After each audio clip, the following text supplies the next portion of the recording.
Will be the fifth rate rise this year. It's the steepest increase in rates in history. Should we go into a worldwide recession? But the background of the country today is so different. The economy, if you look anywhere, is already slowing. So there is no doubt कि globally economical crisis आने वाली है. जो countries की inflation datas आ रही हैं and जिस rate से सेंट्रल बैंक्स अपने इंटरेस्ट रेट हाइक कर रही है, उससे साफ पता चल रहा है कि रिसेशन की जो प्रोबेबिलिटी है वो सबको परेशान कर रही है. बट ऐसे में हमारा इंडिया कहां स्टैंड करता है? अगर ग्लोबली इन्फ्लेशन आ गया तो इंडिया पे इसका क्या इफेक्ट होगा? क्या इंडिया ये सस्टेन कर पाएगी ये इन्फ्लेशन, या हम भी इस क्राइसिस का शिकार हो जाएंगे? तो रिसेंटली ब्लूमबर्ग ने रिसेशन रिस्क को लेकर एक सर्वे किया था about what is the probability of recession. US की रिसेशन प्रोबेबिलिटी है 40% एंड यूरोप की 50 to 55%. एंड ट्रस्ट में ये बहुत बड़ा नंबर है. So what about India?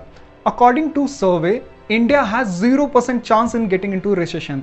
0%. तो क्या इंडिया वाकई 100% रिसेशन प्रूफ है? अगर नहीं तो ये बाकी कंट्रीज से कैसे स्टैंड आउट कर रही है? तो सबसे पहले हम लोग ये जानते हैं कि ग्लोबली इतना बड़ा रिसेशन आया क्यों. तो पहला फैक्टर है रशिया एंड यूक्रेन की वजह से जो ऑयल कॉन्फ्लिक्ट्स हुए हैं, इंटरनेशनली ऑयल प्राइस हाई हुआ है उसकी वजह से. एंड सेकेंड मेजर रीजन है due to high circulation of money. जब सबके पास पैसा होगा तो पैसे की वैल्यू ऑटोमेटिकली डाउन हो जाएगी. Harsh but it's a economical truth. और ये मनी सर्कुलेशन हुआ पैंडेमिक में गवर्नमेंट के थ्रू स्टिमुलस पैकेज के कारण. तो गवर्नमेंट की मोटो सिंपल थी, to put money into the people's pocket through cash handouts, subsidies, tax cuts. Indeed it was a great politics but resulted a bad economy. America की stimulus थी $5.5 trillion, which was 27% of their GDP. UK की थी 18%, Australia की थी 20% and Japan ने तो हद ही कर दिया. 53% of their GDP they spent on their stimulus and European union की थी 11% ऑफ देयर जीडीपी. अब इतना सारा पैसा अगर सर्कुलेट होगा तो मनी की वैल्यू तो गिरेगी. Simple economics. And goods and services की प्राइस सडनली बढ़ना शुरू हो गई without any disturbance and that resulted globally high inflation. और आज यूएस की इन्फ्लेशन रेट 9% को भी क्रॉस कर चुकी है. अब ऐसे में इंडिया ने क्या किया था? इंडिया ने भी अपना स्टिमुलस पैकेज दिया था, but it was separated into 2 stimulus packages जिसकी वैल्यू थी $300 billion, which was around 3.5% of our GDP. अब ये अमाउंट सफिशिएंट तो नहीं था उस टाइम के अकॉर्डिंग, बट इंडिया ने फोकस किया ग्रोथ इकोनॉमी पर, on food subsidies, liquidities and growth incentives. अब 2 साल बाद सिचुएशंस इंडिया के फेवर में आनी शुरू हो गई. अब इसे लक कहो, फॉर्च्यून कहो, बट फैक्ट यही है कि इंडिया की जो इन्फ्लेशन है वो एज कंपेयर टू बाकी कंट्रीज काफी कम है. एंड दूसरा जो मेजर रीजन है इंडिया को स्टैंड आउट करने के लिए वो है इंडिया की energy policy. Ukraine and Russia की वॉर की वजह से वेस्टर्न कंट्रीज ने रशियन ट्रेड्स बंद करना शुरू कर दिया था, स्पेशली ऑयल्स, जिसकी वजह से ऑयल की जो प्राइस है वो $120 पर बैरल पहुंच चुकी थी.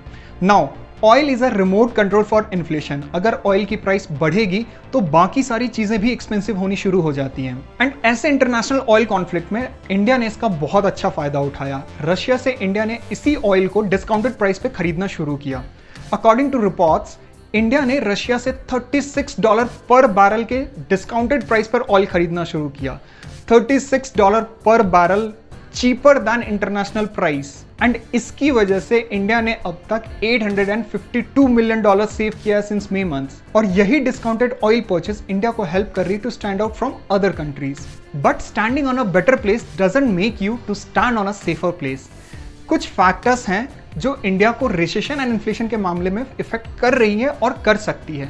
नंबर 1 फैक्टर है आपका इन्फ्लेशन. ग्लोबली इन्फ्लेशन हाई हो रहे हैं और सेंट्रल बैंक्स, कंट्रीज के सेंट्रल बैंक्स अपने इन्फ्लेशन रेट को कंट्रोल करने के लिए अपने इंटरेस्ट रेट हाइक्स कर रहे हैं. And India indeed better place पर है इन्फ्लेशन के मामले में as compare to other countries, but according to India वो रेट भी बहुत ज्यादा हाई है. आरबीआई की जो इन्फ्लेशन लेवल है वो 4% है और करंटली हम लोग जो स्टैंड कर रहे हैं वो 7.1% के लेवल पे हैं. अब सेंट्रल बैंक्स हमेशा से इन्फ्लेशन को प्रायोरिटी रखती है ओवर द ग्रोथ. तो देयर इज अ चांसेस कि आरबीआई भी अपना इंटरेस्ट रेट हाइक करेगी, परहैप्स 50 बेसिस पॉइंट. और अगर ऐसा हुआ तो इंडिया में एक ग्रोथ का स्लो डाउन होना शुरू जरूर हो सकता है. करंट क्वार्टर की जो जीडीपी एस्टिमेटेड की जा रही है वो 6.2% की जा रही है एंड जो नेक्स्ट क्वार्टर की जीडीपी एस्टिमेशन है वो 4.5% है. दैट कंप्लीटली इंडिकेट्स कि कितना रैपिड स्लो डाउन आने वाला है इन कमिंग डेज और coming future in India. Second and major जो फैक्टर है वो है ग्लोबल इकोनॉमी. अगर मान लो ग्लोबली रिसेशन आता है तो इंडिया में भी इसका फर्क हमें देखने को ज़रूर मिल सकता है।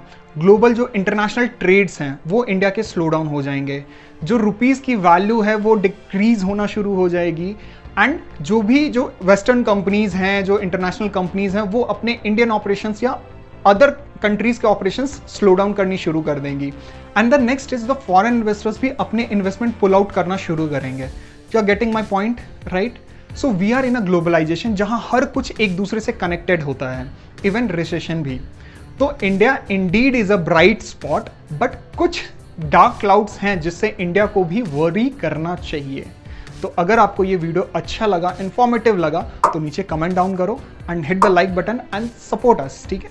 और कमेंट में भी लिखो और कौन कौन सी वीडियोस देखना चाहते हो, और इन फ्यूचर में और भी इंफॉर्मेटिव वीडियोस लाता रहूंगा। तो till then, thank you and happy investing.